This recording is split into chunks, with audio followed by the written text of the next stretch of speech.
Oi, gente! Eu sou a Marília Bezerra, doutora de Língua Portuguesa do Projeto Feynman, e eu vim dar continuidade ao estudo do período composto, né? Mas agora eu vou falar um pouco da subordinação. Queria lembrar vocês de acessarem o AVA, por favor, porque lá estão todos os materiais, é muito mais completo e explicado. E vamos lá, né? No vídeo passado eu falei do período composto por coordenação, que é quando as orações elas estão ordenadas juntas, mas elas não têm uma relação de dependência entre si. As construções elas são independentes, sintaticamente falando, gramaticalmente falando, elas são completas em si, por isso são coordenadas. Agora, no período composto por subordinação, o próprio nome já fala, né? A subordinação, quando alguém se subordina a outra pessoa, existe uma relação muito mais próxima de dependência, né? A pessoa está subordinada, então ela depende da outra para dizer as ordens, dizer o que ela tem que fazer, enfim. Ela não age por si só. E é esse o princípio das orações subordinadas. É uma oração que ela está ligada a uma outra oração, né? E aí, as orações subordinadas, elas se dão de três formas. Você tem as orações subordinadas substantivas, adjetivas e adverbiais. E aí, por que tem essa classificação? Porque é uma oração que ela pode fazer o papel de um substantivo, de um nome, ela pode fazer o papel de um adjetivo ou ela pode fazer um papel de um advérbio. Então, é só a gente pensar nisso. Por exemplo, numa frase que eu tenho um substantivo, se esse substantivo eu substituir por um termo, né, uma coisa que tem um verbo no meio, vai se tornar uma oração substantiva. Se eu tenho um adjetivo caracterizando alguém, e aí eu pego esse adjetivo e eu substituo por uma estrutura que tem um verbo no meio, é uma oração, porque tem verbo, adjetiva. E com advérbio é a mesma coisa. E aí, por isso que o conteúdo é, de certa forma, acumulativo. Porque se eu não sei o que é um substantivo, eu não vou conseguir entender as orações substantivas. Com adjetivo e advérbio é a mesma coisa.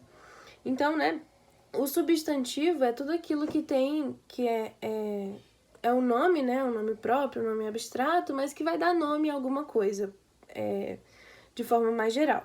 O adjetivo é que vai caracterizar, então vai se assemelhar com a função sintática de adjunto adnominal, porque ele vai caracterizar, vai dar uma informação a mais, uma explicação a mais sobre um nome, sobre um substantivo, no caso, ou ele vai particularizar, vai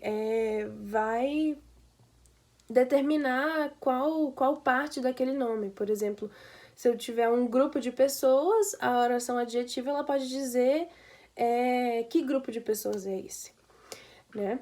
Se eu tô falando de um grupo de pessoas. E o advérbio vai indicar circunstância. Circunstância de modo, de tempo, de condição, causa e consequência. Então, em que circunstância aquilo está acontecendo? Os advérbios, as palavras que são advérbios, são normalmente aquelas que terminam com mente. Então, eu corro constantemente, eu faço isso normalmente. Todas essas palavras, elas costumam ser, elas são advérbios porque elas estão indicando o modo ou o tempo. Por exemplo, eu corro rapidamente.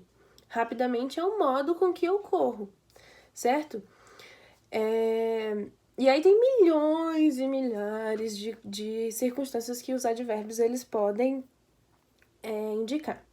Aí, as mais complexas, entre aspas, são as substantivas, porque as substantivas elas ficam no lugar de várias funções sintáticas. Então, a gente precisa ter o conhecimento das funções sintáticas para entender as orações substantivas. E aí, elas podem fazer o papel de sujeito, de objeto direto, objeto indireto, aposto, predicativo. E eu acho que é isso. Se eu estiver esquecendo de alguma coisa, depois eu coloco nos comentários. Mas enfim, elas vão fazer essas funções, as orações substantivas, elas vão estar no lugar dessas funções sintáticas. Então,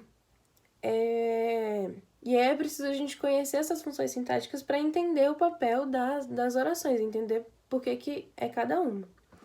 E aí, no próximo vídeo, eu vou adentrar um pouco melhor em cada função sintática e em cada oração. Obrigada, qualquer dúvida deixe nos comentários. E não se esqueçam que ninguém é tão grande que não possa aprender, nem tão pequeno que não possa ensinar.